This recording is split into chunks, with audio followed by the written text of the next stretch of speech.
It is what it is, Saturday Night Drive.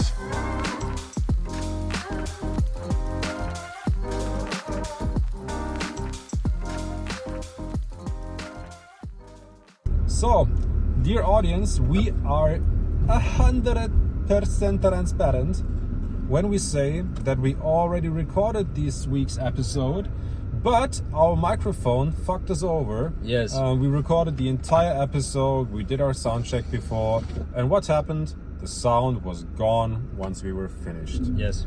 And then we have been finished for a little bit, but now we collected our temper and we have our thoughts together again. And this is why we are back with you, and we decided, fuck, it was such a good talk. And we still have a million topics to talk about that we're not going to stop there. We're not going home and cry about it like little babies. We're just gonna do it again. Just do it. No, in case you wonder if you don't like this episode, just be sure the previous recording was so much better. Yeah, yeah. And you will never be able to witness it because never. It was just between us two. Yes. And, very private now. Good. Maybe it will be a silent exclusive one day. We're going to release only the video footage, and you can guess what we talked about. Do some lip reading. Yeah. But it's nevertheless, your quote of the week was quite nice. Yes. So we will maybe talk about some stuff, but we will not try to recreate the previous that's episode. What you said. Yeah. But I still think letting the audience know the quote of the week, your quote of the week, is still like a good thing that we should do.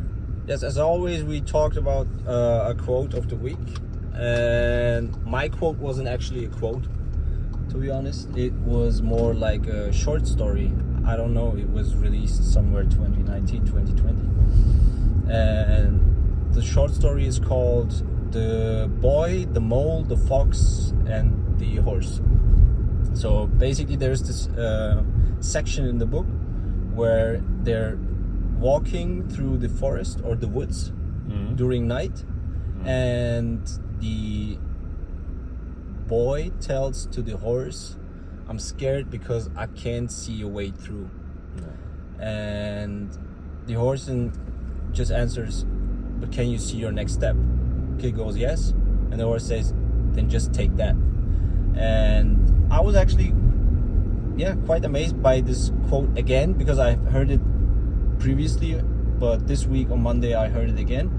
And it just fascinated me again, because I think as human beings you always find yourself in situations where it seems like chaotic, messy, you feel overwhelmed, and sometimes you can't have like this blueprint or the plan or the roadmap to navigate through stuff, but you just have to take the next plausible or like the right step that you can actually take. Absolutely. Amen. And the women. Amen.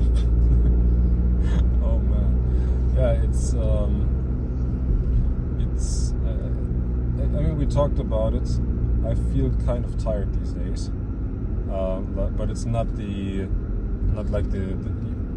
it's not the physical fatigue, but it's sort of because when we do sports, it's not the soreness, like the physical soreness. No, I go to bed and I wake up more tired than I went to bed. Yeah. And it's kind of weird, because once I do sports and once I get active, I feel that my body is fine.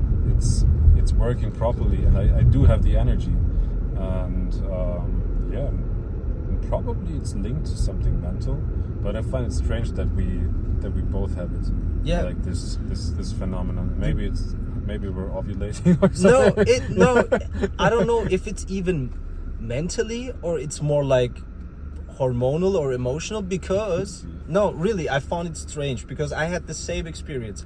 I felt like I'm tired, but as soon as I started working out and doing some sports, I felt the energy, just like my body was responding like with a lot of energy, so I knew, okay, it's not the physical tiredness. So I was thinking, is it maybe mentally? But I have been performing so good and so well the last 2 weeks at work, so I was like, it can't actually be also mentally 100% mentally, but it's the strange feeling of like heavy shoulders, and I don't know, it's this fatigue feeling. And I was actually thinking about this week, because we didn't have like a real summer until now in Germany. If it was like not even yet. Not even yet, some deficiency in my hormones, like vitamin D deficiency or something like that. I don't know. I really don't know. I can't put a finger on it, because sleep doesn't help obviously right now. I have the same phenomenon. I go to bed earlier than ever, but I wake up more tired. Yeah. One question: do you mind if I turn on the AC? Yeah, of course, it's warm. Yeah. I would open the window, but no, I think it will be bad for the mic. Yeah. We open windows each day. Windows and doors. Oh, you have a Mac. Yeah. It's with the hormones, or I think it could also be a combination of certain factors, because that's like the illusion, making one aspect responsible for something that happened. Most of the time, a circumstance consists out of several different features that just happen to take place simultaneously. Yes. And it's more like an equation that you need to figure out in order to correct your well-being, or your strategy, how you want to move on in life. And it can be food, it can be the general amount of water that you drink. Because what I did over a very large period of time, around 2 years, I drank 3 to 5 liters of water each day, and I could almost completely let away coffee and caffeine, because simply drinking enough water kept me up and running and awake for most of the time. And now I find myself drinking less water, and I have much more intense these downtimes where I have like where I fall down the hole and get tired very, very deeply during the noon. I don't know, maybe I should start drinking more water again. Yeah. It really changed something for me. As I said, I can't really put my finger onto it, so yeah. But I completely agree with you. And me again searching for like the single source of the problem. No, really, I can completely agree. It's a multitude of factors. It's not a single factor usually.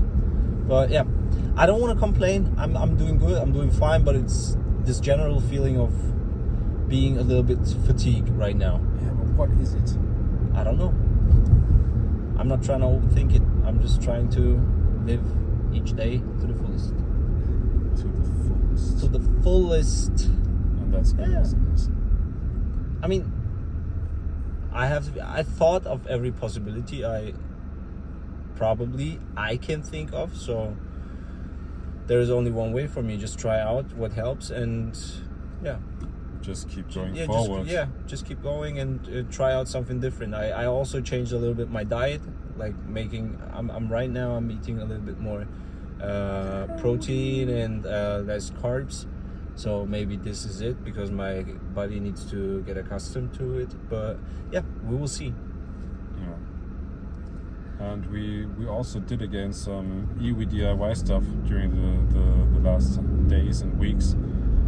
Me, for instance, my blender that has more horsepower than this car. No, I'm just kidding, but probably more horsepower than the scooter of your father. Yeah. It broke down, and it was quite an expensive unit. It really has the capability to influence the trajectory of our planet. It's so powerful. I mean it. When you splits atoms. When you start it up, everything around it gets scared and runs away.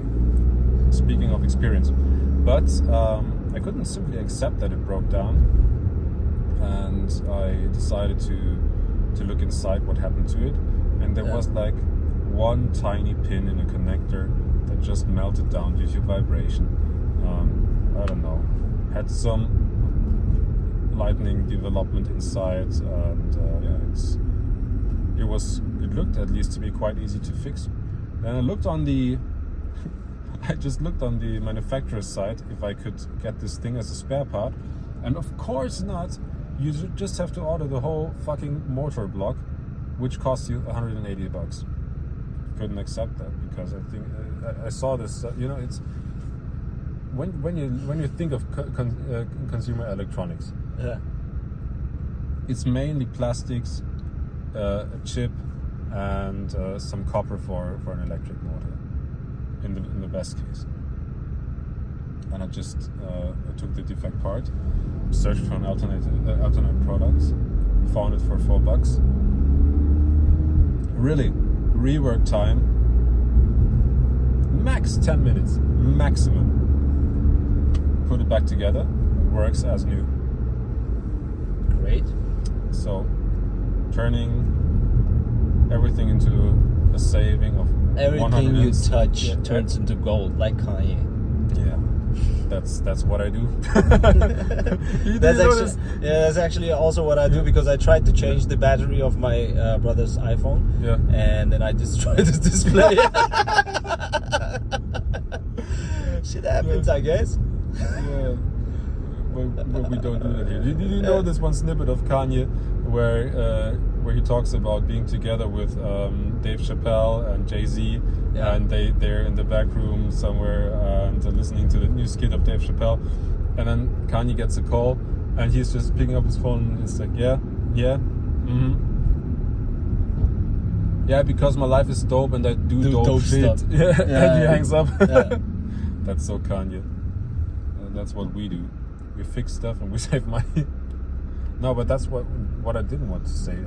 I mean, obviously you changed the battery of your brother's phone, but you also restored like the one really beautiful bicycle that you have. Yes. Also, yeah. This is also a project that's almost finished. Almost. Yeah, I changed a lot. I changed the tires, I changed the seat, I changed the leather wrappings, I adjusted the brakes and the, the gears, and also Made some maintenance on its V8 motor.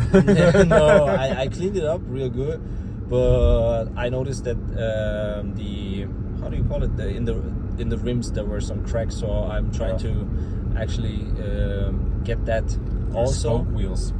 Yeah, true. I think 2 of them are broken, so I'm gonna try to repair that also, and then it should be a really nice looking bike, like bicycle. I want to ride my bicycle. I don't know. Right now, it's really joyful to work on stuff that is not actually work related, like professionally work related. Yeah, I love it. I mean, it's a blessing. Yes, it's a blessing. And for real, I feel so much more better after that, because the last weeks, I've been at my parents' house for the restoration or renovation every Saturday, and people think it's actually exhausting. It's actually exhausting, but it's so much more rewarding, because those Saturdays I come home in the afternoon and I feel so much more alive. I can tell you, I have so much more energy. Yeah, but that's what we also discussed a couple of episodes back.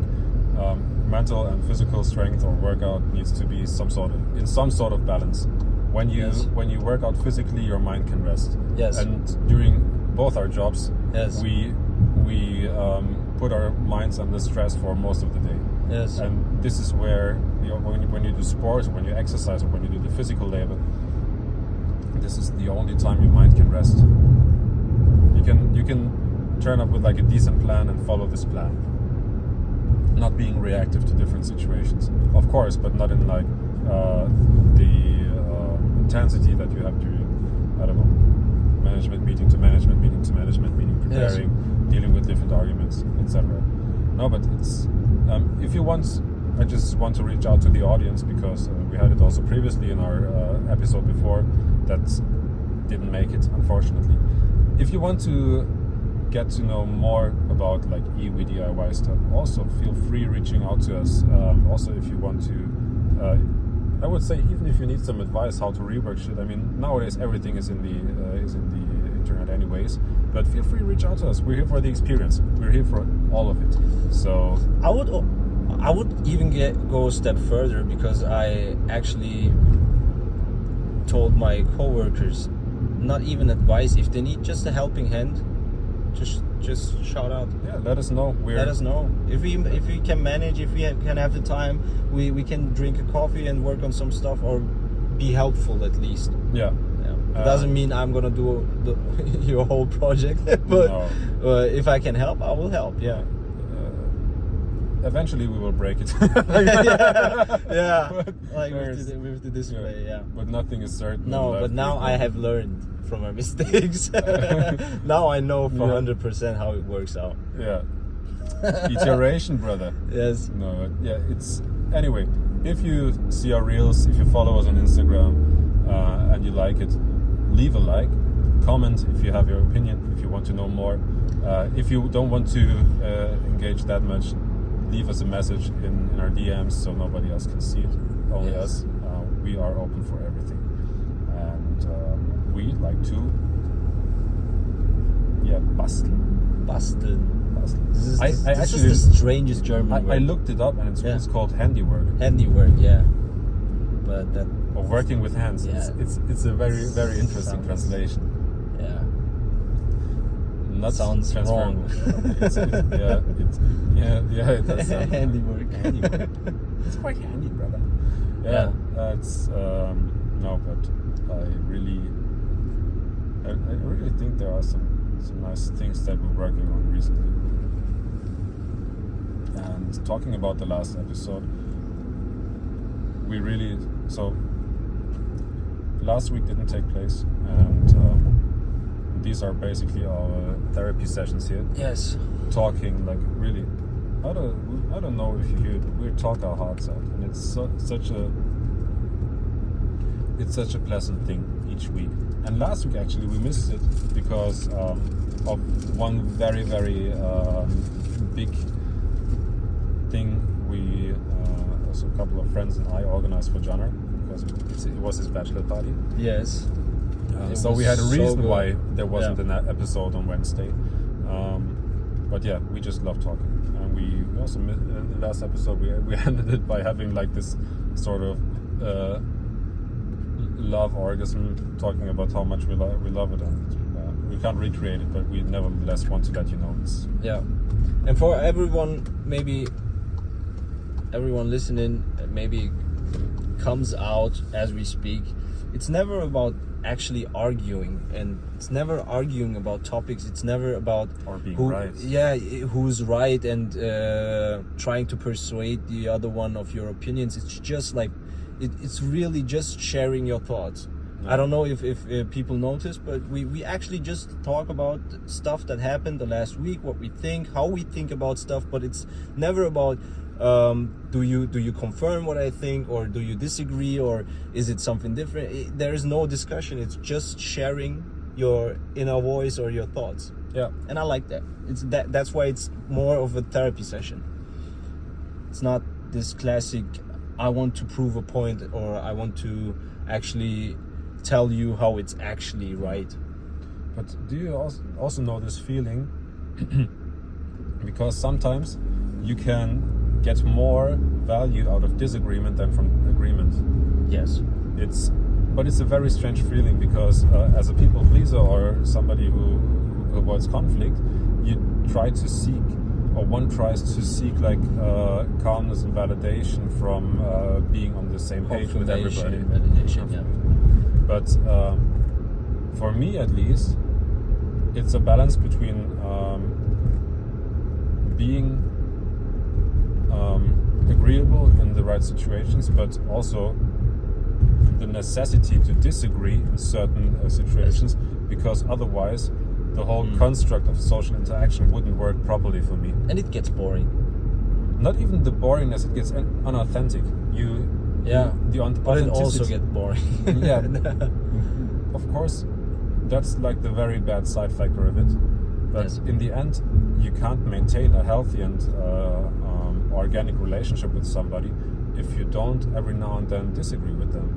Because when you start meeting somebody in the first period of meeting somebody, everything is nice, everything is cherry picking, everything is you're charming, you find the other part so interesting. Oh my God, you're so funny, you're so nice, you are so handy, whatever.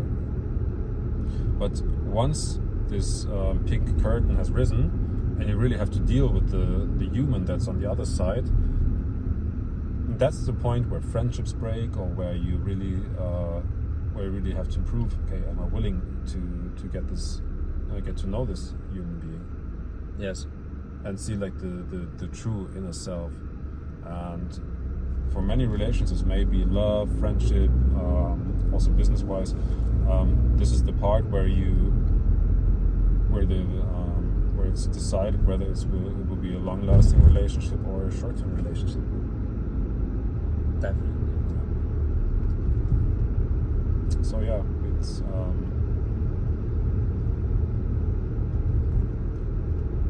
it's quite interesting, the whole thing with being agreeable or disagreeable. I think Jordan Peterson also has led this discussion in the past. But this is also something I had to learn, because I didn't have a filter at all. It got to an extent where I shared my opinion, although it wasn't asked for. You know, there is this slight difference between not being non-agreeable but still being nice, and then there is this I just want to say no to everything because I want to be a dick.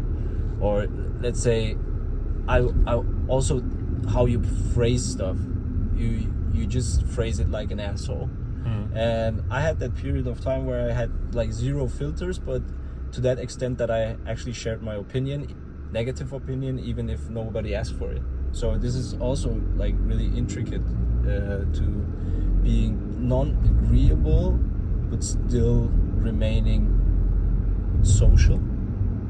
Yeah, but even if but listen, even this can be right in the right under the circumstances, because do you know these situations where everybody seems like in this some sort of big snooze, accepting like a state that is obviously wrong, that is obviously flawed by, I don't know, mistrust, wrong hopes or false hopes, and also wrong values, and you get into the situation and you deal with it once, you deal with it twice, you accept it a third time, but then you just think, okay, you know what, you do this, you as people, you arrange in this toxic environment, or in this obviously wrong environment, day by day, and you accept this without any impulse to correct it. And when I also have this like inner I would say drive to just shake things up, to say, hey, come on, wake up, listen, this is wrong, why aren't you doing anything about it? Why are you running? Yeah, why? No, but I'm sorry. Yeah, but why the fuck don't you do anything about it? Yes. Why? And if they can give me like a logical explanation, which they mostly can't, it's all right for me. But if they say, yeah, no, we have done it always like this, that's the part where I try to dissect every single bit of this situation until it's resolved. Yeah, but that's what I wanted to say. Sometimes it can be right. Also, especially in these long-lasting relationships, that you also sometimes speak your mind, even if you're not asked to. Yes. Well, let me give you an example. May I? I don't want to drag this topic for too long, but I think it can be only people, if I can have a sip of water from you, because I think people can relate better when I put it in an example.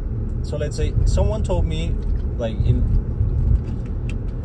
4 years back, someone told me, I really like your style, or I really like you, or I think we're getting along good, or you're a nice guy, whatever the fuck it was. Yeah. My first response would be, but I don't like you. Yeah. Like, and I thought this is unfiltered truthful feedback. But at some point I asked myself, do I have to tell that? Wouldn't it be enough if I just say, oh, thank you, but don't, return the favor of saying I like you too? Just saying, oh, thank you, but don't say I like you too. You don't have to say it. So, do you understand by the example? Sometimes it felt like me being a dick because I said like explicitly I don't like you. I mean, if it's unreasoned, if you don't know the person, for Yes. instance, and you had no chance to getting to know this person, Yes. maybe a dick move. Yeah. It's If yeah. you I don't know, if you have like a certain picture and you are already you made up your mind and never going to happen that I'm going to be friends or in any sort of contact with this person, then you can say, you know what, thank you very much, but we're not on the same page. Yeah. Nonetheless, that's what I wanted to say. Sometimes I just felt like a dick by saying it explicitly instead of just saying thank you, accepting it, and then returning the favor. Sometimes I thought maybe this would be a nicer way. Yeah, but on the other side, you can also say you feel like a dick because you're not being honest with the person. Could also be. I think it's highly. You dropped that word in the last episode. Situated. Yeah. Yeah. It depends solely on the context. Context matters. Context matters. To be precise. Yeah. Very precise. Yeah. Precise like the piston in an engine. Yep. Yeah, but it's for everybody. It's the Euros. The Euros started today. Football is on in Germany, in Europe. I think the Europe Cup takes place in France and Germany, right? I don't know. I thought it was solely Germany this year. Maybe only Germany, but the Scottish people, they are already here. Yes. I have seen some funny videos of them in Munich. I have sent you some. Yeah. Explicit content, no, but they are here. Whole Europe is here, and I like the atmosphere. I like when it gets international because all the rivalries all of a sudden don't matter. I like generally people sharing the same emotions or being enthusiastic about the same thing.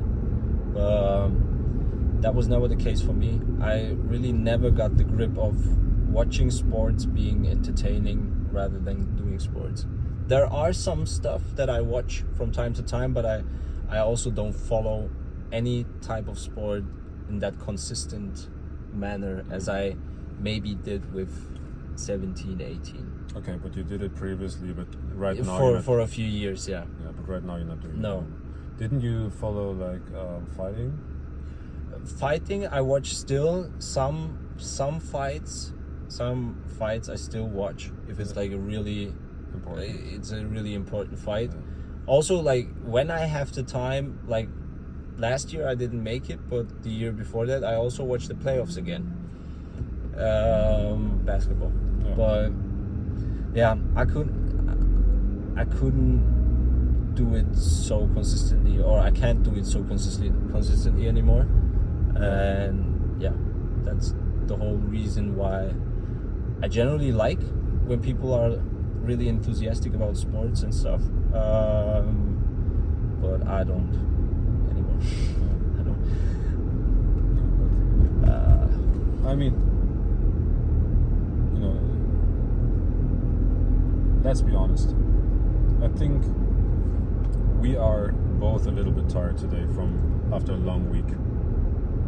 After a long week, we're kind of relaxed.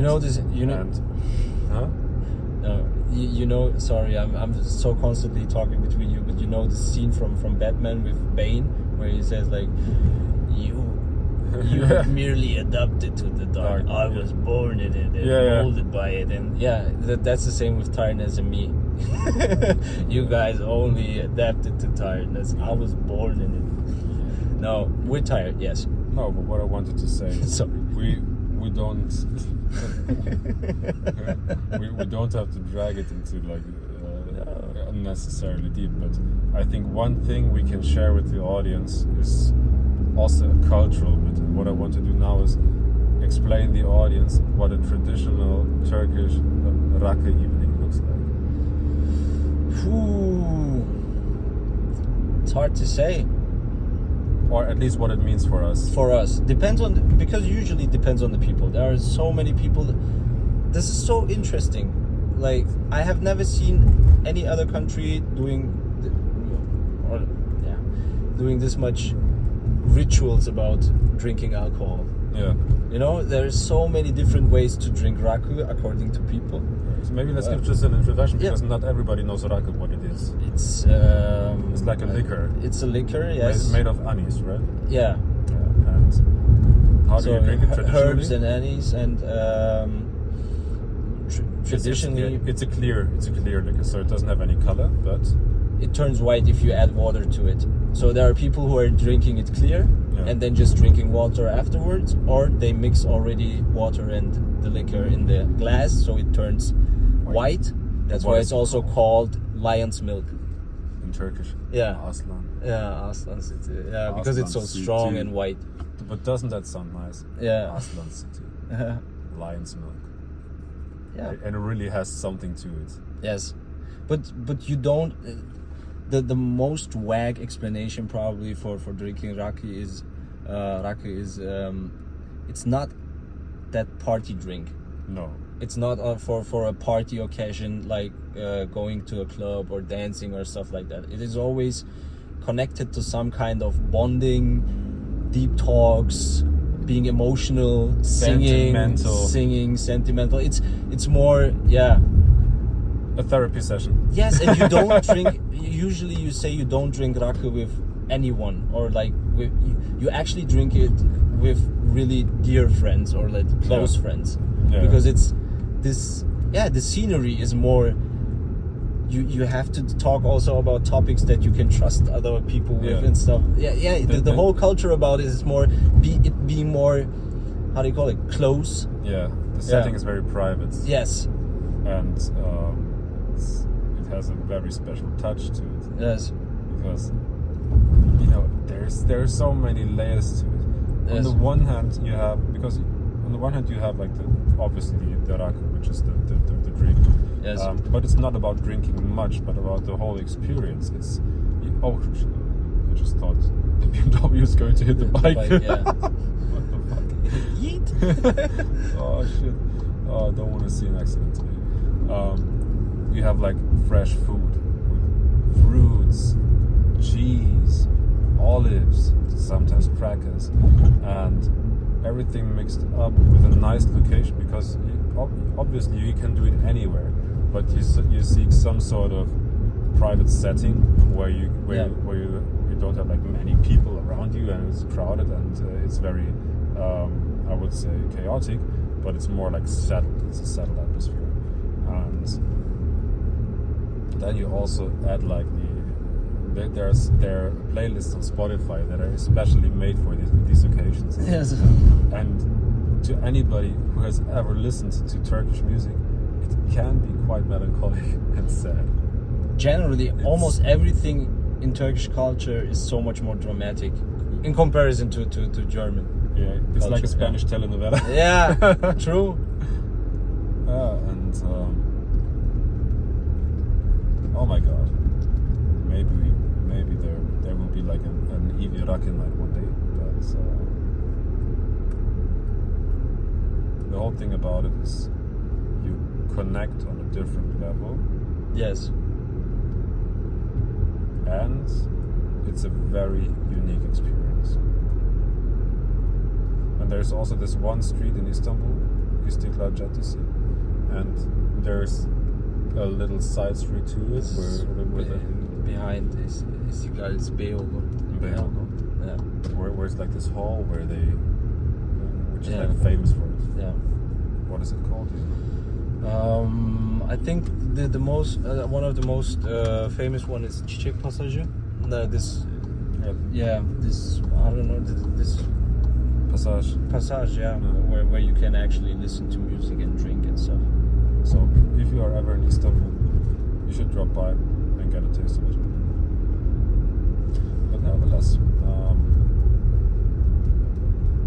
this is because in Germany, obviously alcohol is quite present. You have beer, you have different liquors, but raki is something you don't see that often. But what you do see quite more often is ouzo, which is Yes, fake it's raki. more. It's This is just, as always, stolen from our culture. No joke. I think it's more known to the world. Yes, ouzo is more known to the world. I think this time the Greeks exported it better than we did.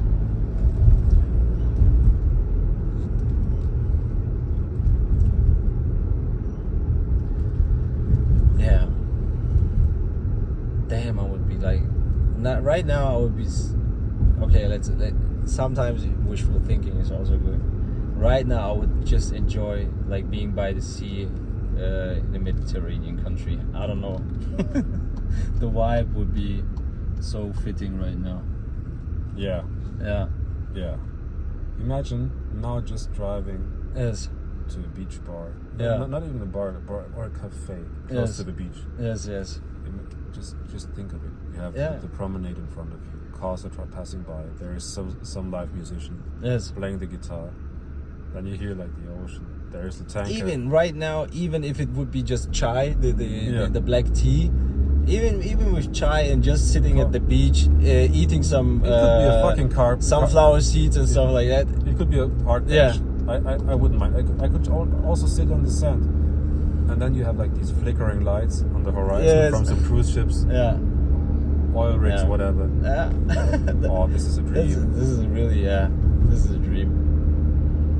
But I know this is, only speaking of it, this is such a soothing thought for me. Because I have True. so many childhood memories where I was like genuinely happy on the sea. Yeah. I also can think of, this is one of my oldest memories. Both my grandparents, they died when I was very young. So my grandmother died when I was 2. My grandfather, he got paralyzed when I was 4.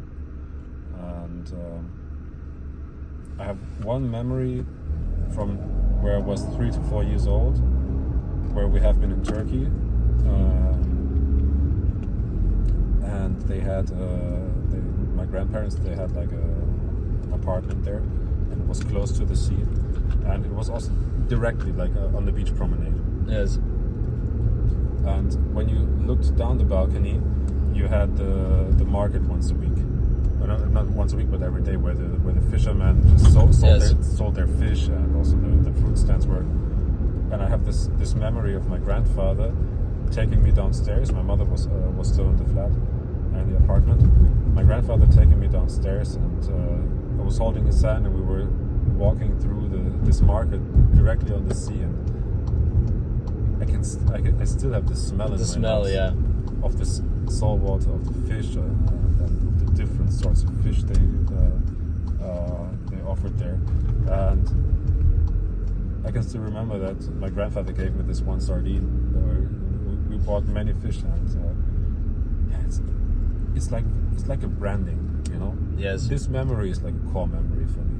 It is. And there was also one thing I read over the last years, that you really can't remember that far back, and you once had a memory, and then you just remember talking about this memory. Yes. But about this memory, I feel at least like this is one of the authentic older memories that I have, and linking it back towards being at the sea and having this Mediterranean flair. Yeah, I so absolutely love it.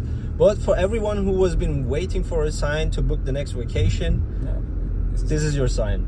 It is what it is. Just book your flight, go to the sea. Yeah, enjoy life. And Just do it. No, I don't want to cite Shia on every fucking podcast episode. but he's so fucking right. Just do it. Oh shit. Hey. But they shouldn't just walk across the street. I will fucking run you over. And on that note, people, Yes. we miss talking to you, and have a wonderful night, have a wonderful week. When you hear this, it's going to be Wednesday. We will be knees deep into the Euros, and anyway, live your life, have a wonderful weekend, and reach out to us. We love you. Peace out. Bye. Bye.